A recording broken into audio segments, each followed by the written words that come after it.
Teman-teman dakwah sorong yang dirahmati Allah Subhanahu wa taala, kita sebagai muslim sudah patutnya kita harus dan wajib mendalami Islam secara mendalam untuk kedepannya dan bekal kita di akhirat nanti.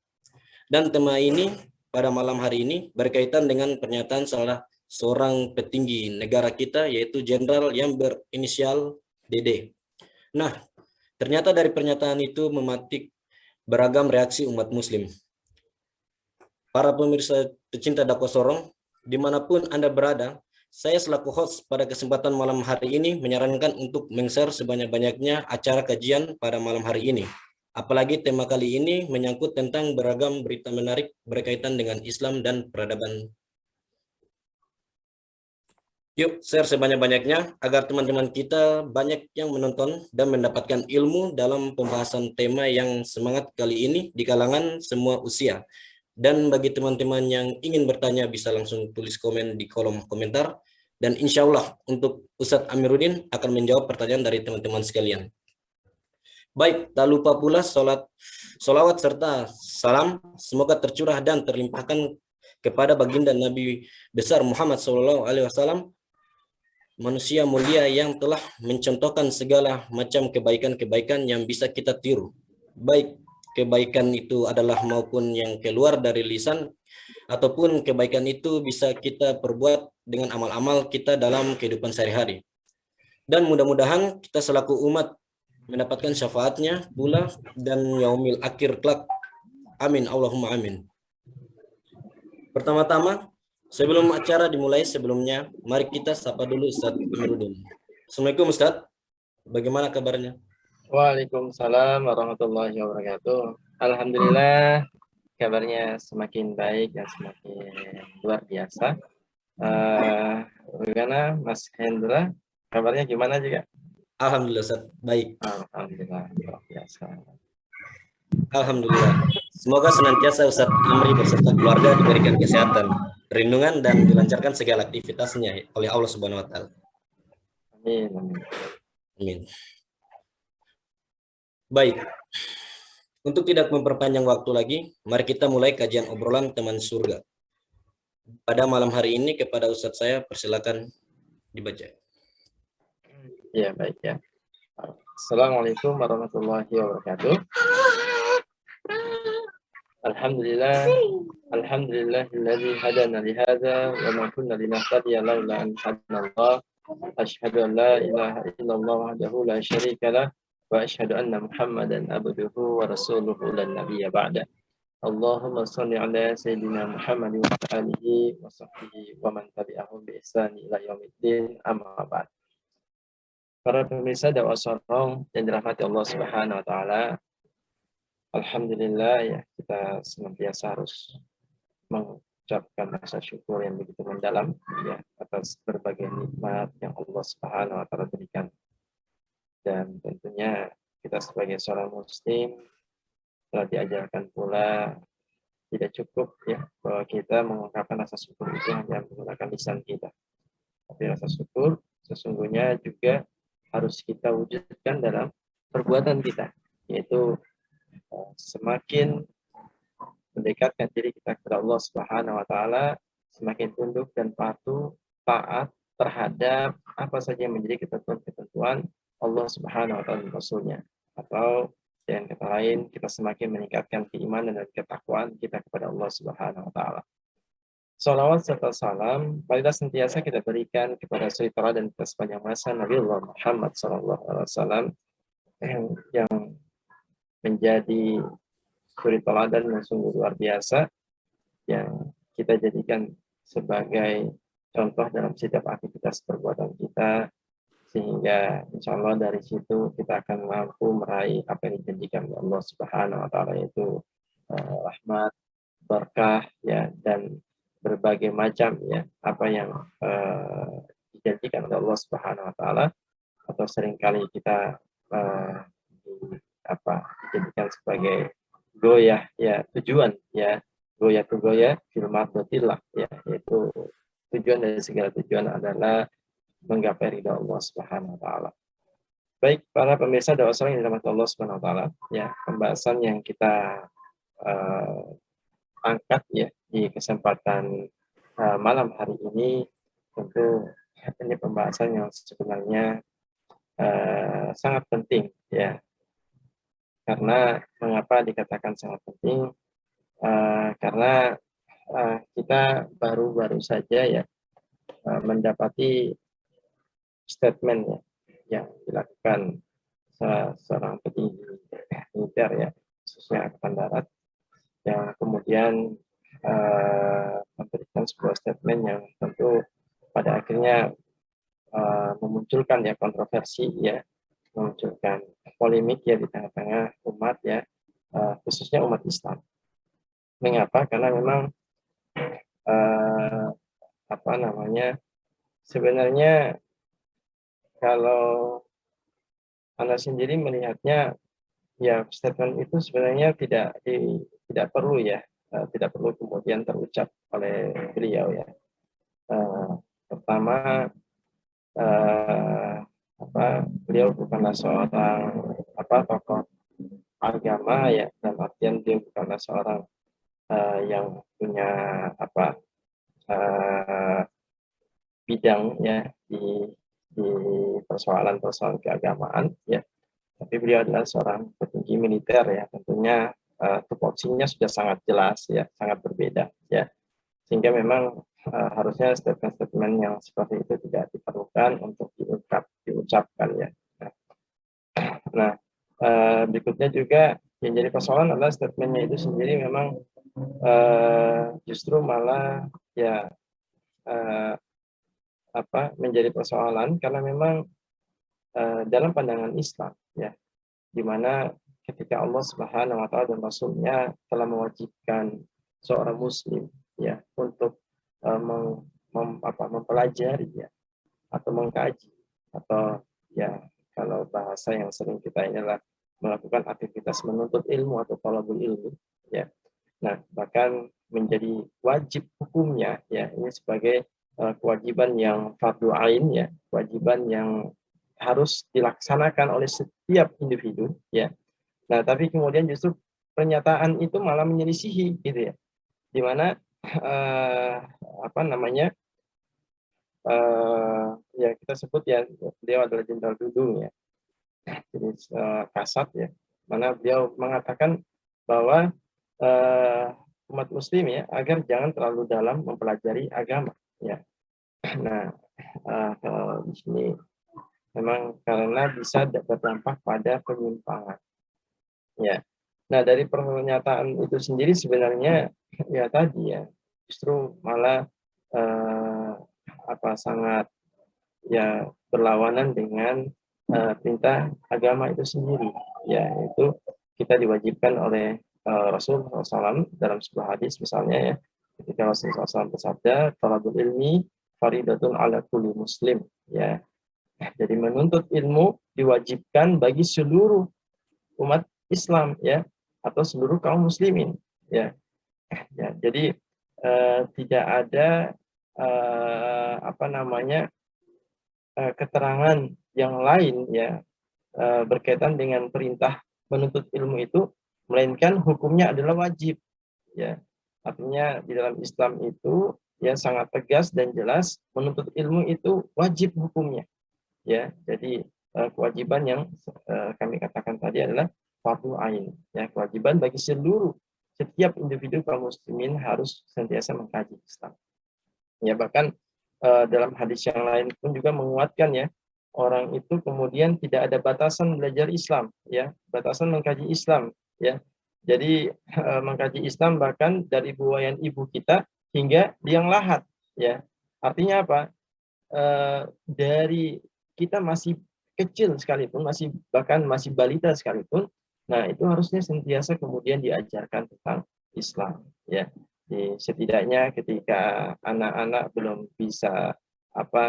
masa-masa tamyiz ya, belum bisa berpikir dengan bisa membedakan misalnya, maka setidaknya anak-anak itu seringkali didengarkan misalnya bacaan ayat suci Al-Quran gitu ya.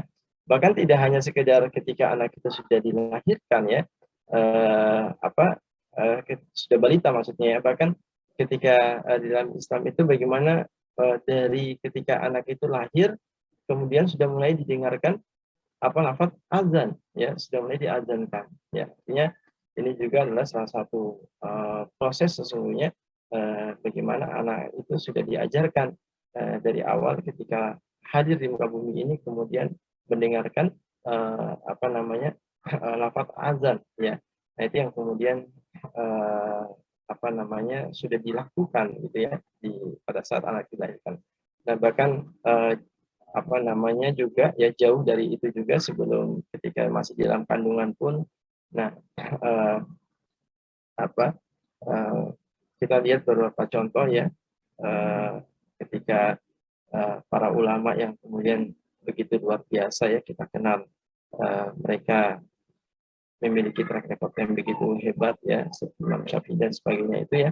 Nah, orang-orang yang luar biasa itu ya, orang-orang besar seperti itu pun juga ternyata masih dalam kandungan pun orang tuanya, ibunya terutama ya, itu juga senantiasa membacakan, mendengarkan bacaan ayat suci Al-Quran ya. Jadi memang bahkan dalam kandungan itu pun sudah diperdengarkan ya bacaan-bacaan ayat suci Al-Quran gitu ya. Memang sengaja dibuat seperti itu ya, dengan harapan bahwa anak itu ketika lahir nanti ya kelak dia tumbuh ya, karena sudah sering mendengarkan Al-Quran, dia mudah untuk menghafal Quran ya, dia mudah, bahkan jauh lebih bukan hanya sekedar menghafal Al-Quran tapi juga bisa menjalankan Al-Quran. Nah, hadirin para pemirsa dosa yang dirahmati Allah Subhanahu wa taala ya. Ini artinya bahwa memang di dalam Islam itu sendiri ya, bahwa mengkaji Islam secara mendalam itu adalah sebuah keharusan ya. Jadi dan dengan mengkaji Islam secara mendalam itulah yang kemudian uh, akan mampu menghilangkan kebodohan ya. Kalau kita lihat bagaimana orang bisa disebut sebagai orang bisa memahami sebuah fikih ya, hukum ya terhadap sebuah aktivitas, misalnya ya, kita bicara sholat saja, contoh kita bicara sholat. Nah, sholat itu kalau kita tidak mengkajinya secara mendalam ya, kita tidak akan pernah mengetahui ya bagaimana gerakan-gerakan sholat ya, bagaimana yang dicontohkan oleh Rasulullah SAW ketika Rasul mengatakan misalnya, sholatlah kalian sebagaimana kalian melihat aku sholat, misalnya seperti itu ya, ketika sebuah hadis mengatakan seperti itu. Nah, bagaimana kita bisa melaksanakan sholat sebagaimana yang dilakukan oleh Rasulullah, lantas kemudian kalau kita tidak mempelajarinya gitu ya, kita tidak mengkaji fikih sholat itu misalnya secara mendalam ya. Nah, jangan sampai kemudian kita hanya melakukan pergerakan sholat, hanya bergerak sholat saja, kita tidak tahu gitu ya apa yang dalil yang mendasarinya. Nah, itu. Nah, artinya hanya perkara sholat saja itu banyak yang kemudian harus kita kaji secara mendalam ya, agar kita tahu ya uh, apa yang kemudian mendasari pergerakan-pergerakan sholat tersebut ya. Bahkan yang jauh lebih ini adalah ketika kita mengerti semuanya ya, apa yang kita laksanakan dalam sholat itu, maka nah itu akan mampu menciptakan kekhusyuan. Bahkan kita juga mengerti artinya misalnya, nah itu akan jauh lebih membuat ibadah kita semakin khusyuk atau sholat kita semakin khusyuk. Itu artinya apa? Bahwa sholat itu tidak hanya sekedar sholat gitu ya. Kalau kita lihat misalnya orang melaksanakan sholat anak-anak gitu ya, terus kemudian oh gerakannya begini, ya cukup tahu gerakannya misalnya, oh cukup tahu baca Al-Fatihah misalnya. Oh, nah tidak demikian. Dalam artian harus kemudian dikaji, dipelajari secara lebih mendalam sehingga kemudian ibadah itu bisa terlaksana dengan sebaik-baiknya ya.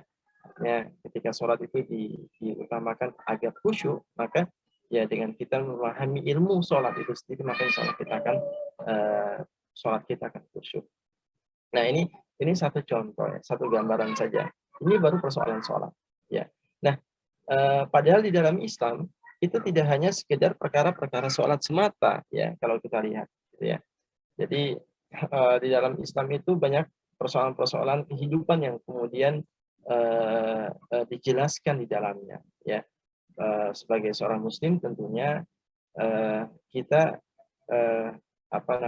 memiliki akidah Islam, di mana akidah Islam inilah yang kemudian menjadi pengikat kita ya, sehingga kita terikat dengan apa? Dengan apa saja yang menjadi ketentuan Allah Subhanahu wa taala, yaitu syariatnya ya. Jadi keterikatan kita terhadap syariat itu itu sesuatu yang apa namanya telah ada pada diri kita ya ketika kita sudah mengikrarkan diri kita menjadi seorang yang beriman ya. Jadi ketika syahadat yang kemudian kita ucapkan ya, atau bahkan mungkin kita sudah lahir dalam keadaan yang muslim, maka sesungguhnya siapapun dia ya, mau dia adalah seorang yang di militer kah ya, atau dia adalah seorang pengajar kah, atau dia adalah seorang buruh ya, karyawan, siapapun dia, ketika dia menjadi seorang muslim, maka sesungguhnya dia terikat dengan apa yang menjadi ketentuan syariah itu sendiri ya, apa yang menjadi ketetapan hukum yang sudah diturunkan oleh Allah Subhanahu wa taala. Nah, artinya bahwa akidah Islam itu menjadi pengikat kita dengan seluruh aturan yang disyariatkan oleh Allah Subhanahu wa taala. Nah, eh, kaum muslimin eh, apa namanya ya soalnya Allah Subhanahu wa taala. Nah, ini yang kemudian karena kita terikat dengan syariah, dengan aturan hukum yang diturunkan oleh Allah Subhanahu wa taala, ya ini karena merupakan konsekuensi dari keimanan kita ya. Nah, ini satu ayat juga sebagai pengingat kita ya, bahwa Allah Subhanahu wa taala telah memberikan seruan ya kepada kita yang telah mengaku diri kita sebagai orang-orang beriman, ya untuk apa? Untuk mengambil Islam secara utuh, secara menyeluruh, secara kafah ya. Nah, sebagaimana yang disampaikan oleh di dalam Al-Qur'an ya. Firman Allah Subhanahu wa taala dalam Al-Qur'an, Quran surah Al-Baqarah ayat 208 ya. Ketika Allah Subhanahu wa taala berfirman, "Ya ayyuhalladzina amanu dukhulu fi silmi kafah wa la tattabi'u khutuwati syaitan innahu lakum aduwwum mubin." Wahai orang-orang beriman, masuklah kalian ke dalam Islam secara kafah, secara menyeluruh, secara utuh ya. Dan janganlah kalian mengikuti langkah-langkah syaitan. Sesungguhnya syaitan itu adalah musuh yang nyata bagi kalian. Nah, artinya bahwa memang ya itulah ya konsekuensi keimanan kita, yaitu ketaatan kita, ketundukan kita terhadap apa? Terhadap apa yang disyariatkan oleh Allah Subhanahu wa taala. Ya, apa saja yang diperintahkan oleh Allah, apa saja yang dilarang oleh Allah, itu yang kita laksanakan, itu kita taati, gitu ya. Nah, jadi karena tadi kita sebagai seorang muslim memiliki keterikatan terhadap hukum syara ya. Dan hal itu juga telah ditegaskan juga dalam kaidah syara ya, yang kemudian kaidah usul yang kemudian mengatakan apa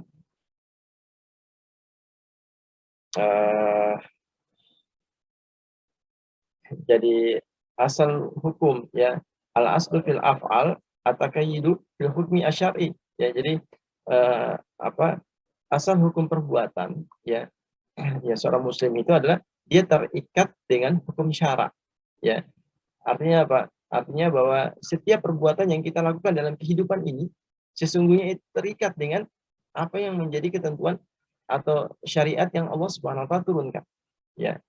Jadi kita mau menjalankan apapun perbuatan dalam kehidupan ini itu terikat dengan hukum-hukum itu ya. Nah, hukum-hukum itu kita kenal ya, itu ada 5 hukum ya yang kemudian menjadi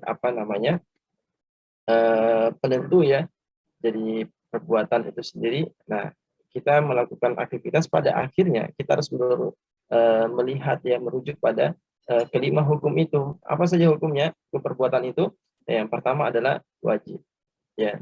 Nah, di mana perkara-perkara yang diperintahkan oleh Allah Subhanahu wa taala yang hukumnya wajib, maka itu harus dilaksanakan ya. Karena kalau tidak, kita akan mendapatkan ancaman ya, berupa apa? Dosa. Ya, kita akan mendapatkan dosa ketika kewajiban itu kita tinggalkan. Nah, yang kedua adalah misalnya berikutnya yang kedua adalah sunnah ya. Sunnah adalah perkara-perkara yang kemudian dicontohkan oleh Rasul SAW ya, dan ketika berupa anjuran ya, itu berupa anjuran, dan ketika kita melaksanakan maka kita akan mendapatkan pahala ya, dan ketika kita tidak melaksanakan atau kita meninggalkannya, kita tidak akan mendapatkan apa-apa ya. Artinya ketika ditinggalkan tidak akan berdosa. Ketika seorang muslim misalnya mungkin ada di antara kita yang rutin misalnya puasa Senin Kamis. Nah, puasa Senin Kamis itu adalah salah satu contoh ibadah sunnah ya, puasa yaitu berupa puasa sunnah tadi itu. Nah, ketika ada yang melaksanakannya, maka dia akan mendapatkan tambahan pahala dari Allah Subhanahu wa taala. Ya tentunya ya pahala dalam hal ini melaksanakan puasa sunnah itu ya termasuk juga memiliki pahala yang sangat besar ya. Nah, hanya saja ketika ada yang tidak melaksanakannya, ya maka dia tidak akan mendapatkan dosa. Nah itu. Jadi itu satu contoh saja, satu gambaran saja tentang amalan sunnah itu sendiri. Ya, ada juga misalnya sholat duha, ya, sholat tahajud. Nah itu bagian daripada amalan-amalan sunnah. Ya, dan ketika kita melaksanakan maka kita akan mendapatkan pahala. Ya, bahkan lebih daripada itu dalam sebuah diskusi kemudian Allah Subhanahu wa taala mengatakan eh, ketika amalan-amalan sunnah dilakukan oleh hambaku ya, dikerjakan oleh hambaku, maka eh, aku akan semakin mencintai hambaku ya. Jadi sebenarnya begitu luar biasa ya pelaksanaan amalan-amalan sunnah itu akan berdampak kepada Allah Subhanahu wa taala akan semakin mencintai hambanya.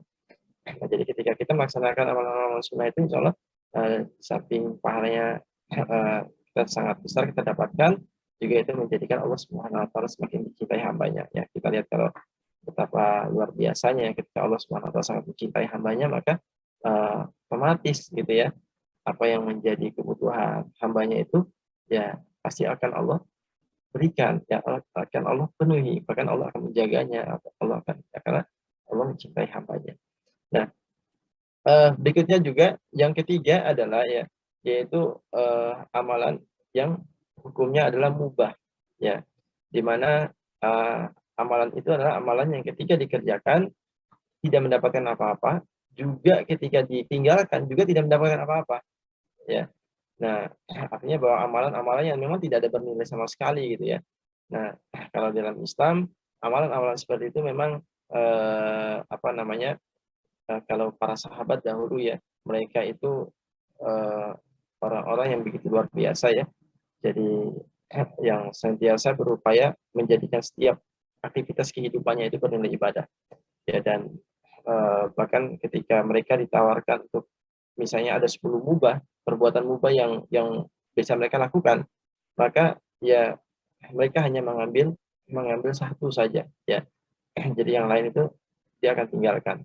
Artinya mereka lebih lebih mengutamakan ya aktivitas dalam kehidupan ini bernilai ibadah ya. Jadi bernilai ya, setidaknya kalau kewajiban kan pasti gitu ya, karena amalan-amalan sunnah itu mereka senantiasa kerjakan ya dengan sebaik-baiknya. Nah seperti itu, dan mubah itu dikurangi ya. Mubah itu contohnya apa ya, misalnya kita hanya sekitar mau jalan-jalan gitu ya, kita mau eh, melakukan aktivitas yang memang tidak ada nilainya gitu ya, tidak ada nilai, misalnya mau nonton TV misalnya gitu ya, mau dengerin apa namanya eh, musik misalnya. Nah, tapi yang perlu kita ingat adalah yang dimaksud ini adalah jadi yang tidak ini ya, tidak mengandung nanti ada makruh, ada haram. Nah, itu. Jadi memang yang tidak ada nilainya sama sekali. Ya, jadi misalnya ketika kita ingin santai gitu ya, kita ingin dengar-dengar musik instrumen gitu ya, ataukah mungkin musik-musik yang sifatnya memang tidak ada nilai hadoronya misalnya ya, tidak ada nilai yang maksiatnya dan sebagainya. Nah itu, jadi yang seperti itu termasuk mubah ya. Nah, berikutnya yaitu adalah yang keempat adalah eh, amalan yang memiliki hukum makruh ya. Artinya ketika dia posisinya itu hukum makruh itu hampir istilahnya kebalikan dengan sunnah ya. Jadi justru ketika ditinggalkan itu ya eh, ya lebih baik ditinggalkan ya, artinya ada keutamaan ketika meninggalkan perkara-perkara makruh, tapi ketika dilaksanakan juga sebenarnya tidak ada masalah ya. Nah contoh hukum makruh itu apa misalnya, Tapi memang secara pengertian ya sebenarnya termasuk amalan yang dibenci oleh Allah Subhanahu wa taala. Nah, makruh perbuatan-perbuatan makruh perbuatan yang dibenci oleh Allah. Nah, tapi kemudian justru ketika kita tinggalkan perkara-perkara yang makruh itu, maka kita akan mendapatkan pahala ya. Tapi ketika kita laksanakan, nah itu tidak apa-apa gitu ya. Nah, contoh misalnya ketika di dalam Islam ada hukum talak misalnya. Ketika seorang apa namanya suami misalnya menceraikan istrinya, ya. Nah, hukum hukum cerai itu sendiri ya itu adalah bagian daripada hukum dalam Islam. Ya, tapi di dalam Islam apa secara hukum fikihnya itu apa namanya hukumnya adalah makruh. Nah, artinya ketika dilaksanakan itu ya tidak apa-apa. Nah, ketika bisa tidak ketika ditinggalkan, nah itu juga itu akan mendapatkan pahala. Nah, artinya apa namanya? Karena itu salah satu contoh ya, salah satu contoh hukum makruh itu sendiri. Nah, berikutnya juga yang terakhir yang kelima adalah haram. Ya, haram artinya bahwa setiap perkara yang kemudian telah dilarang oleh Allah Subhanahu wa taala, maka itu harus ditinggalkan ya karena apa apa namanya hukumnya itu adalah haram ya tidak diperbolehkan untuk kita melaksanakannya ya atau mengambilnya atau mengerjakannya. Nah, karena kalau kita mengerjakan ya perbuatan haram itu akan mendatangkan dosa ya. Nah, itu 5 hukum di dalam Islam. Nah, baik para hadirin dakwah yang dirahmati Allah Subhanahu wa taala. Jadi dari kelima hukum itulah yang kemudian menjadikan sesungguhnya umat Islam itu terikat dengan aturan, dengan syariat, dengan hukum-hukum Allah Subhanahu wa taala karena memang setiap perbuatan kita itu semua ya kalau bukan perbuatan itu mubah, perbuatan itu wajib, perbuatan itu sunnah, makruh, haram. Nah, itu kita sesungguhnya terikat dengan ya 5 hukum tersebut ya. Nah, dan perlu kita pahami bahwa setiap yang kita lakukan dalam kehidupan ini sesungguhnya tidak serta-merta kita lakukan begitu saja tanpa kemudian ada konsekuensi. Ya, tidak demikian. Tapi kemudian setiap perbuatan kita, ya bahkan perkataan kita, apa yang kita ucapkan, nah itu semuanya memiliki konsekuensi yang apa? Yang kelak nanti kita akan pertanggungjawabkan di hadapan Allah Subhanahu wa taala. Ya.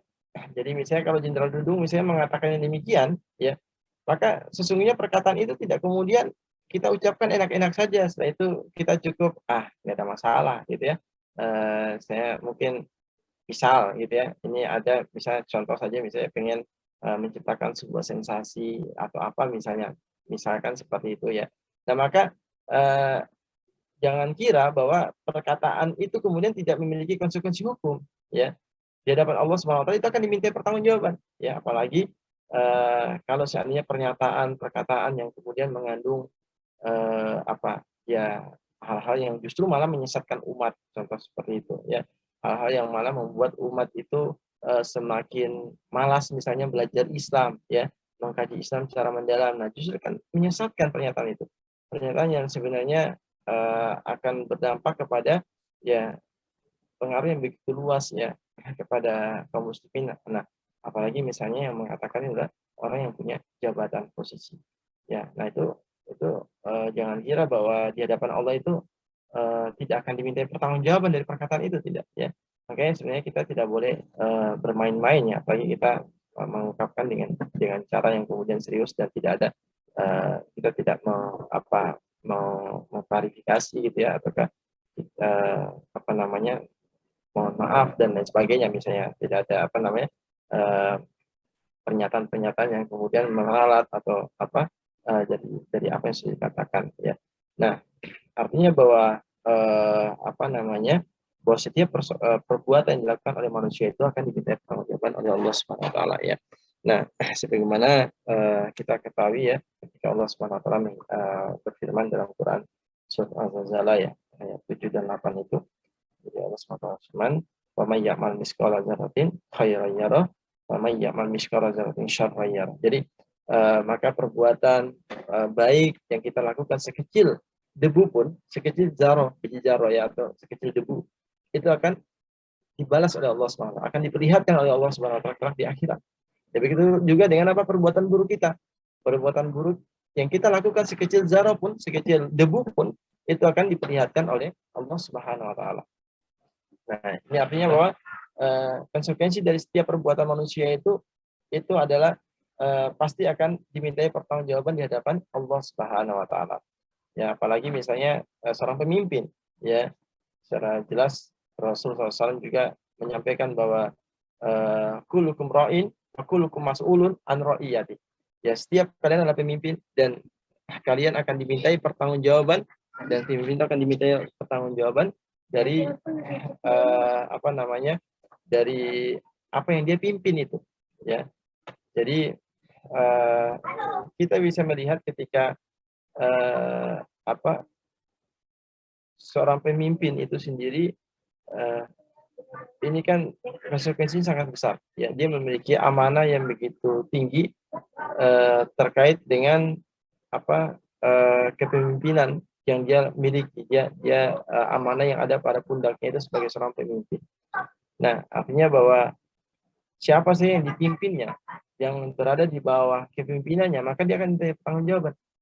Nah, lantas bagaimana Ustadz kalau misalnya dia masih seorang apa, pemuda gitu ya, masih belum belum punya bawah, apakah dia masih seorang diri gitu ya, belum. Nah, maka setidaknya ya, yang demikian itu dia sudah memimpin dirinya sendiri.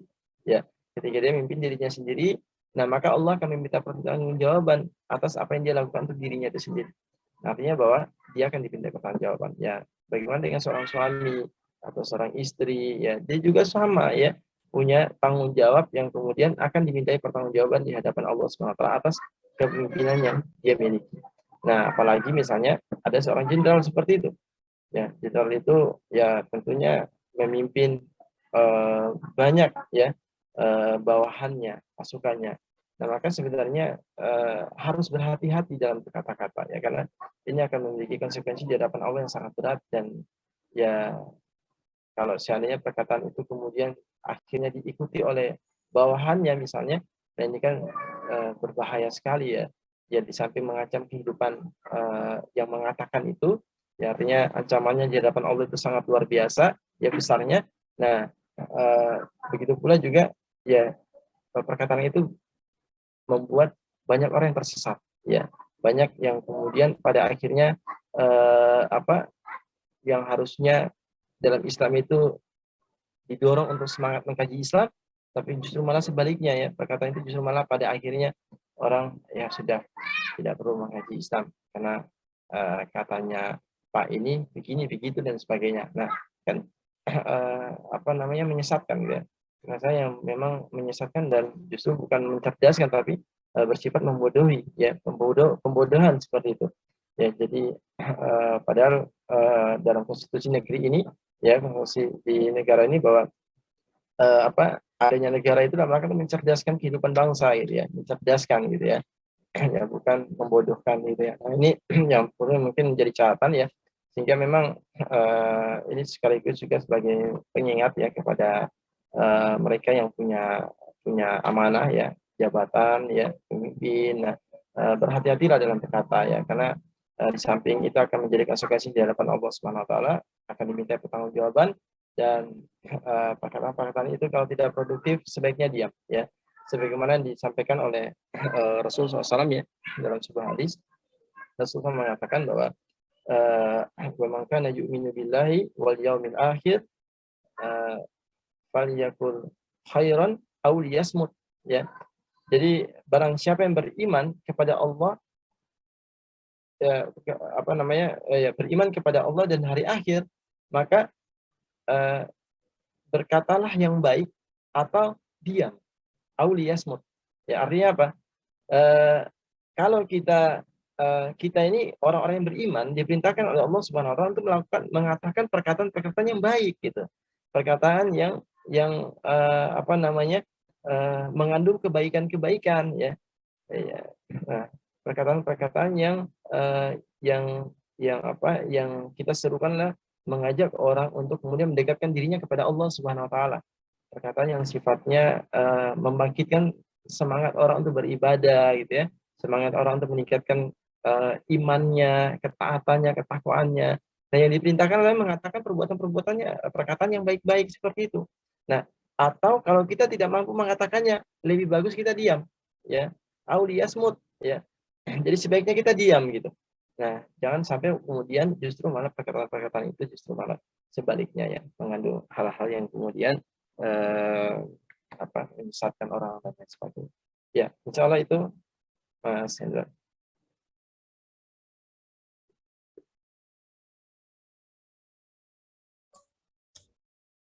Masya Allah. Jazakallah. Baik, Alhamdulillah sangat jelas pemaparan materinya dari Ustadz Amiruddin yang bertemakan jangan mendalami Islam terlalu dalam.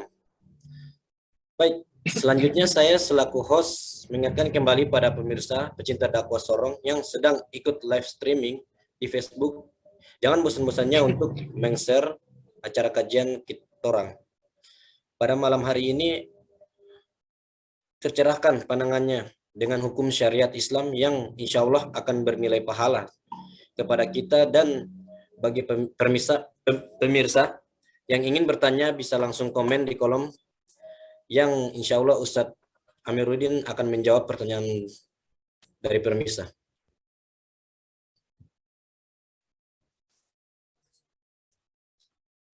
Baik, sembari menunggu pertanyaan dari pemirsa Dakwah Sorong, izinkan saya untuk bertanya terlebih dahulu. Ya, silakan. Ustadz, ini menurut Ustadz, apakah kita mempelajari Islam secara mendalam, apakah itu bisa membuat umat Islam menjadi radikalisme? Ya, baik ya. Eh, Sebenarnya istilah-istilah seperti itu istilah-istilah yang sudah sering kali kita dengarkan ya. Jadi eh, dan kita bisa melihat ungkapan-ungkapan yang demikian itu sebenarnya tidak jauh berbeda dengan ungkapan yang dilakukan oleh misalnya orang-orang kafir Barat yang memang memusuhi Islam. Ya, ya. Mungkin kita dahulu seringkali mendengarkan istilah ekstremis gitu ya, bahkan itu dipakai oleh penjajahan Belanda dulu ya, uh, untuk kemudian menuding ya, memberikan stigma terhadap para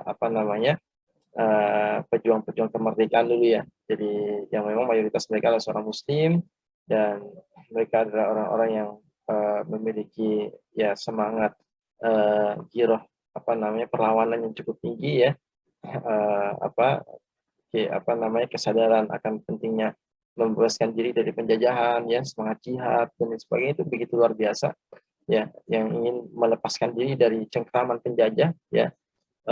Itu orang-orang yang demikian itu memang di masa itu disebutkan sebagai ekstremis gitu ya. Nah, itu adalah sebuah upaya untuk memberikan stigma negatif ya kepada orang tersebut agar mungkin melokalisir gitu ya, dan juga menjadi pembenaran ya bagi penjajah untuk kemudian melakukan tindakan-tindakan represif pada mereka ya, dan juga apa namanya eh, ya menjadikan sebagai opini untuk menakut-nakuti masyarakat agar jangan dekati ulama ini atau si A, si B dan sebagainya ya.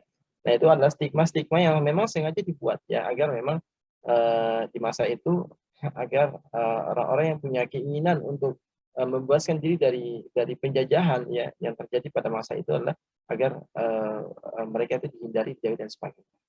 Nah, persoalannya demikian itu sesungguhnya telah dicontohkan juga ya di masa-masa Rasulullah SAW juga. Rasul pernah mendapati artinya mendapatkan hal yang sama ya, dimana ketika kita lihat orang-orang kafir Quraisy itu kemudian memberikan fitnahan ya, stigma negatif terhadap Rasulullah SAW yang memang intinya adalah agar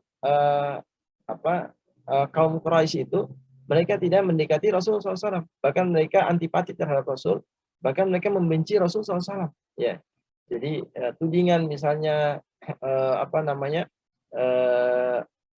ahli sihir misalnya tukang tenun gitu ya. Ini sebuah apa fitnahan gitu ya. Dia akan memisahkan orang tua dengan apa anaknya dan sebagainya ya. Dibuat stigma-stigma negatif, difitnah macam-macam ya. Jangan dekati Muhammad, jangan macam-macam gitu ya. Nah, itu fitnahan-fitnahan seperti itu dahulu juga telah dirasakan oleh Rasulullah SAW, yang memang intinya adalah harapannya adalah dengan stigma negatif itu yang sengaja dibangun oleh musuh-musuh Islam pada saat itu agar apa mereka tidak mendekati Rasul, dan pada akhirnya sebenarnya mereka tidak pada apa namanya tidak menerima apa yang dibawa oleh Rasulullah SAW. Nah, begitu pula sesungguhnya ya apa yang terjadi saat ini ya, istilah-istilah itu kemudian disematkan ya. Kalau kita lihat misalnya pernyataan yang demikian ini ya sebenarnya pernyataan-pernyataan yang seirama ya dengan apa yang disampaikan oleh para pemikir para apa namanya apa ya tokoh-tokoh barat gitu ya, yang memang mereka itu sudah sangat jelas ya menunjukkan ketidaksukaan mereka dengan Islam ya. Jadi misalnya kita lihat apa yang di, disampaikan oleh misalnya Perdana Menteri Inggris ya, Tony Blair ya, ketika dia mengatakan bahwa atau dia pernah mengatakan bahwa Islam itu sebagai ideologi setan atau evil ideologi. Nah, jadi itu di dalam pidatonya ya, Tony Blair itu ini pidato yang kemudian dilakukan pada konferensi ya kebijakan nasional Partai Buruh ya di Inggris. Jadi Blair menjelaskan seperti ini, ciri-ciri ideologi setan yaitu pertama menolak legitimasi Israel. Jadi apa namanya ketika saat ini Israel itu mencaplok itu ya, merampas ya, menjajah apa namanya Palestina. Nah, maka sesungguhnya apa namanya ketika ada yang menolak penjajahan itu ya, ada yang menolak misalnya apa yang dilakukan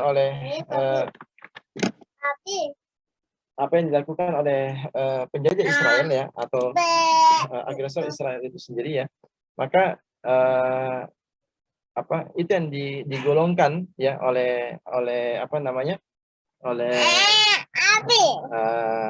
apa Tony Blair itu adalah termasuk dalam ideologi setan gitu ya. Nah, terus yang kedua adalah memiliki pemikiran bahwa syariah adalah dasar hukum Islam.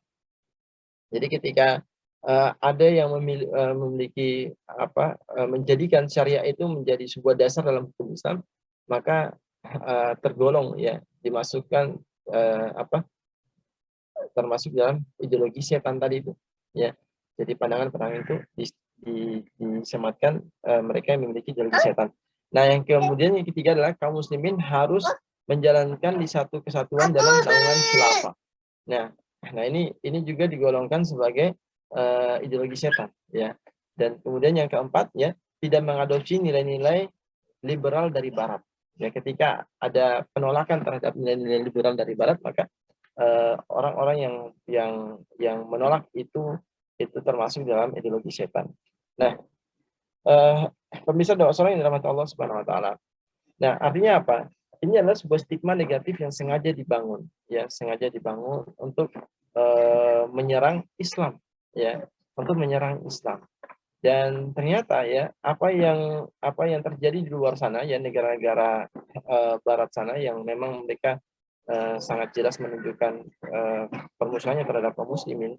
Nah, ternyata juga di negeri kita ini juga ada gitu ya upaya-upaya untuk memberikan stigma negatif seperti itu ya, stigma negatif ya, yang memang faktanya stigma ini bertujuan agar apa, agar membuat apa orang itu menjadi antipati terhadap Islam. Jadi kalau orang sudah antipati dengan Islam, atau orang Islam sudah ditakut-takuti ya, Islam sudah jadi sesuatu yang ditakuti ya, jadi munculnya istilahnya Islamofobia ya, takut berlebih-lebihan terhadap Islamnya. Nah, akhirnya kalau orang sudah termakan dengan itu, dia akan mulai tidak mau lagi mengkaji Islam. Jadi tidak mau mempelajari Islam, tidak mau karena apa? Karena sudah takut ya, sama ya dengan berbagai macam isu-isu teroris dan sebagainya yang memang kita lihat secara fakta selalu ditujukan kepada umat Islam ya. Ada opini yang kemudian lebih diinikan kepada umat Islam ya. Jadi ya stigma dibentuk stigma negatif lagi terhadap Islam dan umat Islamnya, ajaran Islam dan sebagainya itu. Nah ini tadi ya dengan istilah-istilah yang memang dimunculkan ya untuk dalam rangka untuk ya terjadinya sebuah stigma negatif terhadap Islam. Nah, padahal ya ini sesuatu yang perlu dipahami oleh umat Islam ya. Jadi kita tahu sendiri bahwa Islam tidak seperti yang dituduhkan oleh mereka ya. Umat Islam tidak seperti yang dituduhkan oleh mereka ya, sangat berjauh, sangat berbeda jauh sekali dengan tuduhan-tuduhan itu ya, karena memang tuduhan itu memiliki motif tadi ya untuk menghancurkan Islam ya, menjauhkan umat Islam dari Islamnya dan sebagainya. Nah, padahal kalau kita ketahui bahwa Islam itu adalah agama yang menjadi rahmat bagi seluruh alam. Ya, sebagaimana dalam firman Allah ya dalam Quran surah Al-Anbiya ya ayat 107 itu Allah Subhanahu wa taala berfirman, "Wa ma arsalnaka illa rahmatan lil alamin." Dan tidaklah aku mengutusmu Muhammad melainkan menjadi rahmat bagi seluruh alam. Nah, artinya tidak ada Islam seperti yang dituduhkan oleh mereka ya. Jadi stigma-stigma yang mereka bangun itu memang stigma yang sengaja dibuat untuk misalnya membuat umat Islam itu fobia terhadap Islam itu. Ya, insya Allah mungkin itu Mas Hendra.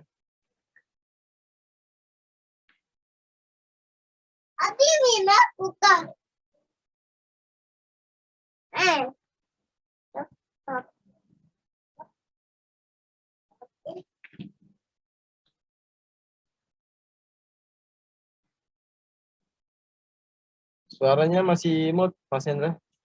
Belum di-unmute. Ya. Alhamdulillah, kita sudah sampai di penghujung acara. Sebelum kita tutup, saya selaku host pada acara malam hari ini dan segenap tim dari kajian obrolan tim surga, teman surga. Mohon maaf jika ada salah kata karena kesalahan datangnya dari saya pribadi dan kesempurnaan datangnya dari Allah Subhanahu wa taala. Dan mari kita tutup kajian obrolan teman surga dari Channel Dakwah Sorong pada malam hari ini dengan membaca doa kafaratul majelis. Subhanakallahumma wa bihamdika asyhadu an la ilaha illa anta astaghfiruka wa atubu ilaik. Syukron wabillahi taufiq wal hidayah. Wassalamualaikum warahmatullahi wabarakatuh. Waalaikumsalam.